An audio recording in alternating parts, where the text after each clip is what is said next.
Hello, everybody. Rik Turner from Omdia. That's the cybersecurity team at Omdia, which, as you may know, is a sister company of Black Hat. And so you'll see several of our analysts around at Black Hat, not me, other than in my virtual presence, basically because Brits like me are not allowed to fly into the States at the moment. But in any case, here I am. Welcome and hello. Hello from the Caribbean. Well, not quite. I didn't actually buy John McAfee's old home in Belize, unfortunately. Anyway, I wanted to talk to you today about a subject quite dear to my heart, and it is, just a moment, let's do some screen sharing here. There we are. And I will, there you go. Right. Okay. I want to talk to you a bit about zero trust access. This is a technology which has been growing in importance over the last couple of years as I say there, really a more efficient, but also a more secure alternative to VPNs. I'm sure you're quite familiar with the fact that zero trust is very much the spirit of the age at the moment in security. If you can't necessarily trap everything as it's coming at you, lock it down before it even gets there. Make sure that your infrastructure is as secure as possible by darkening it as it were, so that there's not even so much of it visible. Reduce the attack surface before it anything ever comes at you, and therefore you can minimize the potential for an attack and so forth. Let's dive straight in. As a more secure alternative to VPNs. Right, here's the size, the estimated size of the VPN market. Notice that there's a massive difference here, disparity, if you will, between 20 and 35 billion. The reason for that is quite simple. It's a very complex market with multiple different bits, making it quite difficult for you to really estimate. And people do estimate in quite different ways. To give you an idea, this, what looks like, I don't know, a map of the London Underground, or perhaps the family tree of the Romanovs, is in fact an attempt to schematize the total market of the VPNs, which may be provided by service providers, or it might be DIY, the kind of customer provisioned side there on the right. But you can see that there's a whole range of these things. Then you get into layer 2 and layer 3 VPNs, and it all gets extraordinarily complicated. And I think people measure that market in different ways, which is why we get that great disparity. But in essence, what we can derive from either of those two numbers is that it is a whacking great market. Thank you very much, with folks making an awful lot of money on it. Here's a kind of traditional VPN architecture.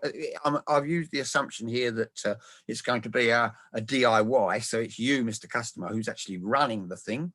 You're going to have a VPN client sitting on your customer's laptop, wherever they may be, at home, in the hotel, on the train, and on the plane even. And it will be requesting access to the applications which sit behind a VPN concentrator in the corporate data center.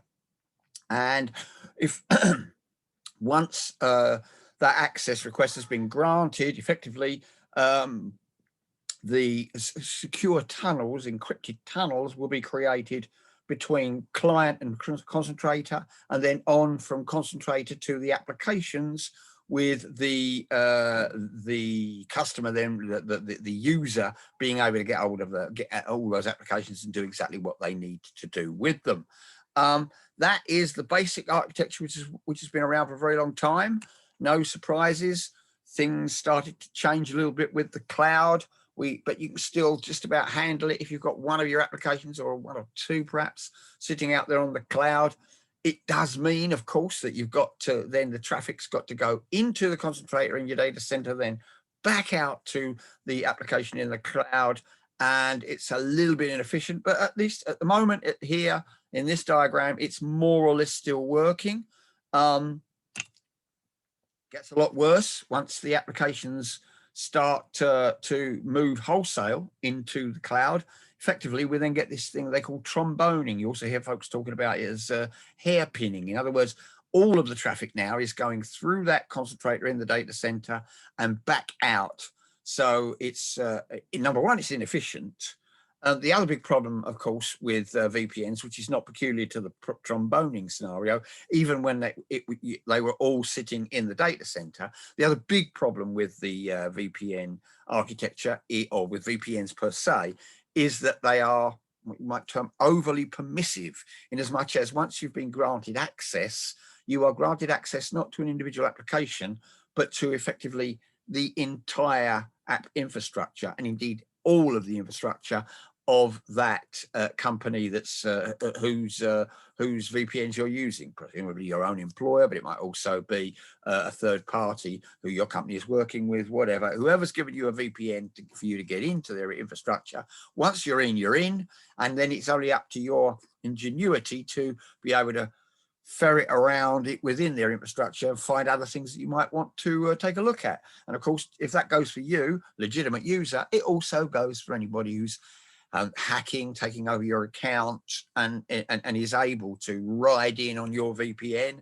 There they are. Everything is open to them, and they can wander around to their heart's content.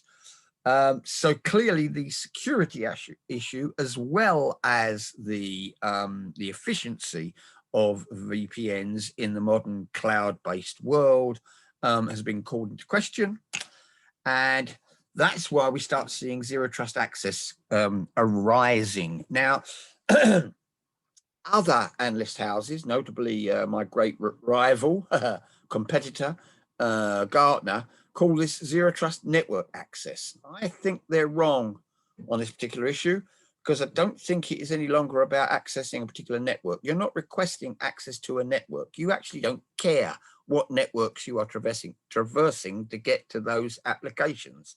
You're really only requesting application access. So for simplicity's sake, I've just called it ZTA, zero trust access. And the essence of ZTA is that you put the control mechanism between the end user and the application that they're trying to get to. You stick it in the cloud, so that the traffic is only going through the cloud. It does not need to go back through a concentrator in the data center. And equally, the access that you are granting, and this is crucial, you only grant access to the individual application. Might sound like a bit of a pain, in as much as if you want to get to 6 or 7 applications, well, theoretically, at least, you should need to go request that access each time, which would be a bit of a pain. You can, of course, do something to mitigate that by giving them a mechanism that allows them single sign-on to 2 or 3 of the applications. What you're not doing, however, is letting them into your infrastructure to roam around freely, and you're keeping a tight control on what they do when they're in. You even can do session recording to make sure that you can follow up later if something went awry while they were in there accessing that application. That is the heart, the essence of zero trust access. The reason it's called zero trust is precisely because you are never trusting, you're always verifying. 2 different architectures to deliver ZTA are current and around in the market.